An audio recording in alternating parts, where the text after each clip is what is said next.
Hello everyone, welcome back to my channel. आज हम discuss करेंगे चीनी अर्थव्यवस्था के उत्थान के बारे में। तो चलिए वीडियो को स्टार्ट करते हैं। 1978 के बाद से जारी चीन की जो अर्थव्यवस्था थी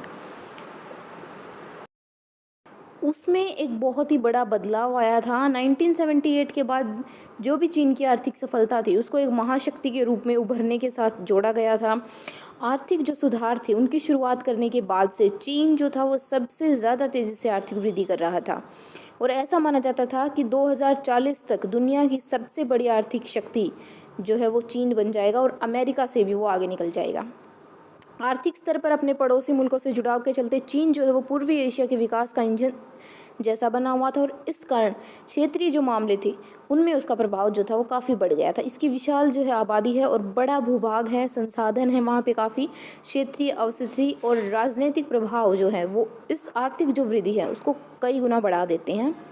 1949 में माओ के नेतृत्व में साम्यवादी जो क्रांति हुई थी उसके बाद चीनी जो जनवादी गणराज्य है उसकी स्थापना के समय यहाँ के जो भी आर्थिक सोवियत मॉडल था उस पर आधारित आर्थिक रूप से पिछड़े साम्यवादी चीन ने पूंजीवादी दुनिया से अपने रिश्ते जो थे वो तोड़ लिए थे। और ऐसे में क्या हुआ था कि इसके पास जो भी संसाधन थे उससे गुजारा करने के अलावा इनके पास और कोई चारा भी नहीं था। थोड़े समय तक जो सोवियत संघ था उसने इसकी काफ़ी मदद भी की थी और इसको काफ़ी सलाहें भी दी थी। इसने विकास का जो मॉडल अपनाया था उसमें खेती से पूंजी निकालकर सरकारी नियंत्रण में बड़े उद्योग खड़े करने पर इसने काफ़ी जोर दिया था। विदेशी जो बाजार हैं उनसे तकनीक और सामान की जो खरीद थी उसके लिए विदेशी मुद्रा की कमी थी, इसीलिए जो चीन था उसने आयातित सामान जो थे उनको धीरे धीरे घरेलू स्तर पर ही तैयार करना शुरू कर दिया क्योंकि इनके पास जो विदेशी मुद्रा थी उसकी कमी थी। इस मॉडल जो था इसमें चीन ने अभूतपूर्व स्तर पर औद्योगिक अर्थव्यवस्था खड़ी करने का जो आधार बनाने के लिए सारे जो संसाधन थे उनका इस्तेमाल किया और सभी जो नागरिक थे उनको रोजगार और सामाजिक कल्याण योजनाएं देने का लाभ देने के दायरे में लगाया गया और नागरिकों को जो शिक्षित करने, उन्हें स्वास्थ्य सुविधाएं उपलब्ध कराने के मामले में चीन जो है वो सबसे विकसित देशों से भी आगे निकल गया है। मतलब वो बहुत ही अच्छी चीज़ें उनको प्रोवाइड करवाते हैं। अर्थव्यवस्था जो है उसके विकास से भी 5 से 6% की दर से हुआ था। इसका जनसंख्या जो है वो 2 से 3% की वार्षिक वृद्धि इस विकास दर से पानी फेर रही थी और बढ़ती जो आबादी है वो विकास के लाभ से वंचित हो जा रही थी। मतलब क्या हुआ, ये विकास तो कर रहे थे लेकिन इनकी आबादी जो थी वो लगातार बढ़ रही थी जो कि इनके विकास में काफ़ी बाधा उत्पन्न कर रही थी। खेती की जो पैदावार थी वो उद्योगों को पूरी ज़रूरतें लायक अधिशेष नहीं दे पाती थी और अध्याय 2 में हम सोवियत संघ के जो भी आर्थिक के संकट से उनकी चर्चा कर चुके हैं। ऐसे संकट का सामना चीन को भी करना पड़ा था क्योंकि उसने जो सोवियत संघ ने क्या किया था, अपना सारा पैसा साजो सामान पे लगा दिया था। इससे क्या हुआ था कि जो उनकी ज़रूरतें थी, जो लोगों की आकांक्षाएँ थी वो उनको पूरा नहीं कर पा रहा था और इसी का सामना करना पड़ा था चीन को भी। विदेशी व्यापार ना के बराबर था और प्रति व्यक्ति आय जो थी वो भी बहुत ज़्यादा कम थी। चीनी नेतृत्व ने 1970 के दशक में कुछ बड़े नीतिगत उन्होंने निर्णय लिए थे और चीन जो था उसने 1972 में अमेरिका से संबंध बनाकर अपने राजनीतिक और जो आर्थिक एकांतवास था उसको उन्होंने ख़त्म कर दिया था। 1979 में प्रधानमंत्री चाउ एन लाई थे वहाँ के और उन्होंने कृषि, उद्योग, सेना और विज्ञान प्रौद्योगिकी क्षेत्र में काफ़ी 4 प्रस्ताव रखे थे उन्होंने मेन।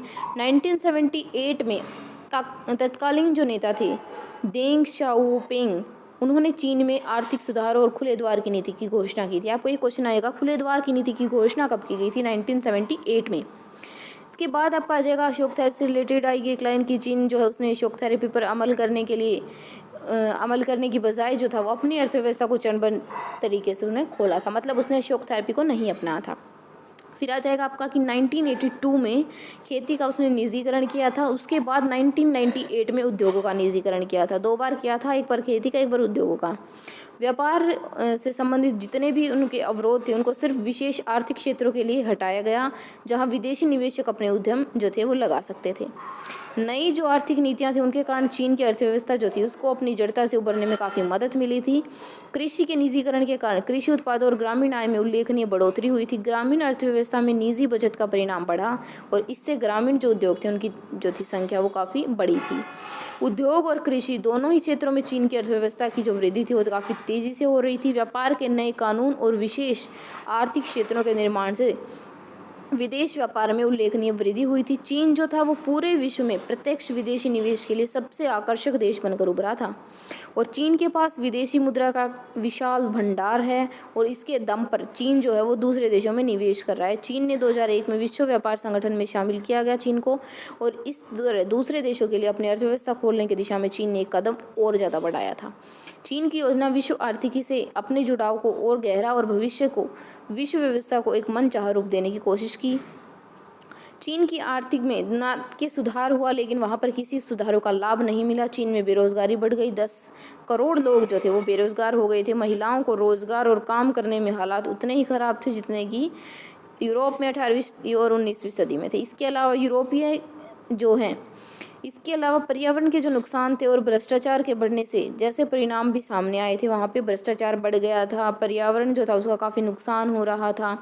ठीक है, 1997 के जो वित्तीय संकट था उसके बाद आसियान देशों की जो अर्थव्यवस्था थी उसको टिकाए रखने में चीन के आर्थिक उभार ने काफ़ी मदद की थी। लातीनी अमेरिका और अफ्रीका में निवेश और मदद की इस नीति बताती है कि विकासशील देशों के मामले में चीन एक नई विश्व शक्ति के रूप में उभरता जा रहा है।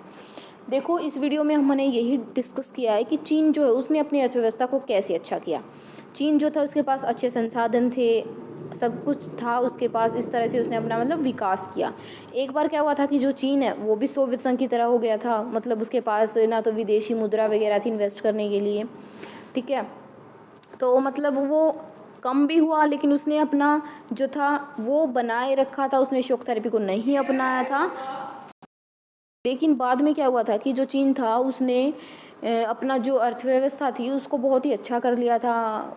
ठीक है, और जो बहुत से देश थे उससे काफ़ी प्रभावित हुए थे। विकासशील जो देश थे उनमें सबसे ज़्यादा विकास करने वाले देशों में सबसे अच्छा जो विकास किया वो चीन ने किया था। तो यही थी हमारी आज की वीडियो। अगर आपको हमारी वीडियो अच्छी लगी हो तो लाइक कीजिएगा, शेयर कीजिएगा, चैनल को सब्सक्राइब कीजिएगा। मिलते हैं जल्दी नेक्स्ट वीडियो में, तब तक के लिए टेक केयर, बाय।